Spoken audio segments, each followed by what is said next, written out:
Welcome back, and in this video I'll be showing you how to actually read these candlesticks and how you can use that information to perform your analysis on your different stocks. So let's actually go over first what candlesticks are. So a candlestick chart is the primary way a trader reads and analyzes a chart. The candle displays the high, low, open, and closed.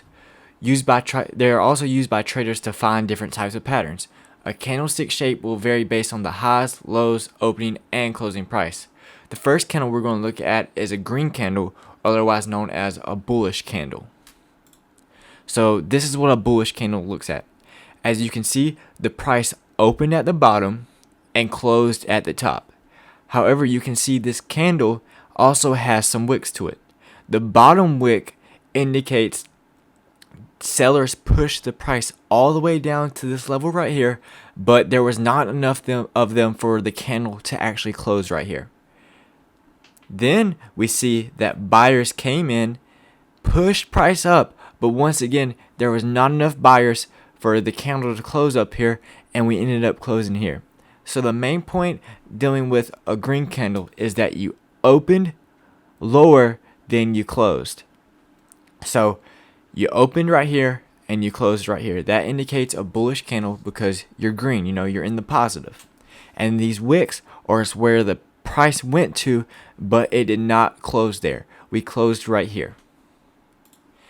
So the next candle we are going to talk about is the bearish or red candle. With this candle, you can see price opens at the top, but then we close at the bottom. This is the exact opposite of the bullish candle we just talked about. With the bearish candle, we also have two wicks here as well. You can see that the buyers tried to push the price all the way up to here, but sellers came in and pushed price back down. Then we can see that sellers at one time tried to push price down to here, but once again some buyers did show up and we ended up closing right here. So the main thing with a red candle or a bearish candle is that you opened lower. You opened and you closed lower than you opened, creating this red candle, or you're in the negative because you opened up here but you closed right here. So now we're actually going to look on the chart and identify these candles, since you now know what to look for and how you read them. So this is the ticker FB or Facebook, and let's take a look at a couple of these candles and actually analyze what happened. So let's pick this one right here. You notice that it's a red candle, meaning it's bearish, meaning we went down. So price opened right here, which is at 273.32, give or take. We closed at 269.33, but you notice that we have this long wick right here. So that means at one time, sellers pushed price all the way down to 263.78. However, buyers came in, and that's why we closed right here. Then you notice on the next candle, we opened where we closed. We open at 269.20, and then we close at 272. This is a green candle because we opened at a lower price than we closed at. And then you notice we have two small wicks. So we have a wick here at 268 and a top wick here at 273. So we know that sellers tried to push price down, but they weren't able to. We noticed that buyers tried to push price higher, but weren't able to, and that is ultimately why we closed at 272 here. And you notice the next two candles are green. We opened at 273.58 and we closed at 274. You notice that each of these candles are not the same in their body length. Each candle is going to be different. Just depends on what the buyers and sellers are doing. But now you know that if it's a green candle, you know that it's bullish, meaning that we are heading in an uptrend. And if you know if it's a red candle, we are bearish and we are heading in a downtrend. So when you're doing your analysis, you need to know where these candles are going and how you're going to plan your trade based off of the last candles. So let's take another look. Let's look at SQ, which is the company Square. Let's look over here at the past recent days. You notice that overnight we closed at 175.71 and we actually gapped up to 185. This means that there was a huge amount of buyers and we just gapped up. So now since we gapped up, we opened at 184.88, we pushed down here at one time at 183.35, but we had this massive buying pressure and we were able to close all the way up to 199.03. And then buyers at one time did try to push the price up to 200 but failed. But let's take a look at the next candle. You notice that we opened at 199.19. Buyers once again pushed price up to 201, and as you can see, they were able to push it higher than the past wick. But however, sellers came in and they were able to close price at 198.31. And you can see in the next couple candles we had just an aggressive sell-off, and we actually sold off more than when we had this gap up, the previous day.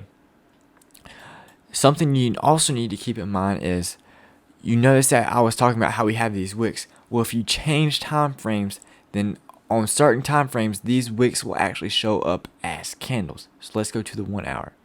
So as you can see, these candles right here were wicks on the 4 hour time frame, but on the 1 hour time, they're actual candle bodies. So in the upcoming videos, I will talk about time frames and how they are important when you're using to analyze a stock.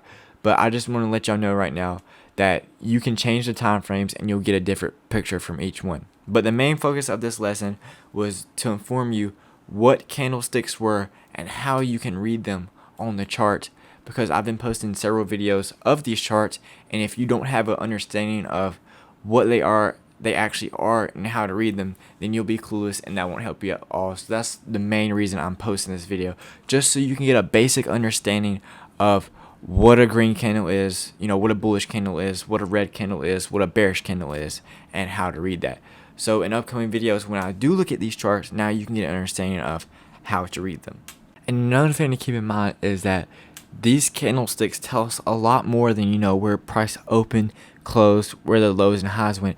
It lets you know the psychology behind it, and it's showing you either buying strengthness or selling strengthness. Because look, if you have a huge wick and then you notice that buyers come in and they're able to push price all the way back up, then you can assume that selling pressure is stopping or at least slowing down, and that you can predict that this might be a chance for a reversal to happen. However, you do notice that we open up here and we do close here, but you notice that the selling pressure is a lot less than the previous candle.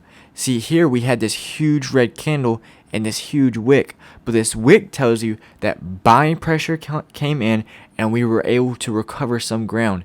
And then you can see that the next red candle wasn't as nearly as big as the last red candle, and this tells you that selling pressure is slowing down, and this could be a potential entry for a reversal. And you notice that the next two candles we actually gap up, and the next two candles are green. So when you're analyzing these charts, you have to think about what price is doing, not just where it opened at, where it closed, what the lows are, what the highs are. You have to read what the candles are telling you. You have to read where the selling pressure is at, where the buying pressure is at. Because you notice that here we have this huge green candle, and that the wicks aren't too big, they're pretty small. So that means that the buyers are still in control and there's not a lot of sellers.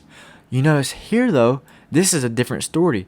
We have a huge top wick, meaning that sellers came in and that there is a lot of selling pressure, so you can most likely predict that the price is going to continue to fall. So when you're analyzing these charts, also take into account, what the story is behind these candles and why they're actually acting this way, and how you can predict this when it comes to your stock analysis. But anyways, guys, this wraps up this video, and I hope y'all enjoyed. And if you did, make sure to like, comment, and subscribe, and let me know what videos y'all would like to see in the future.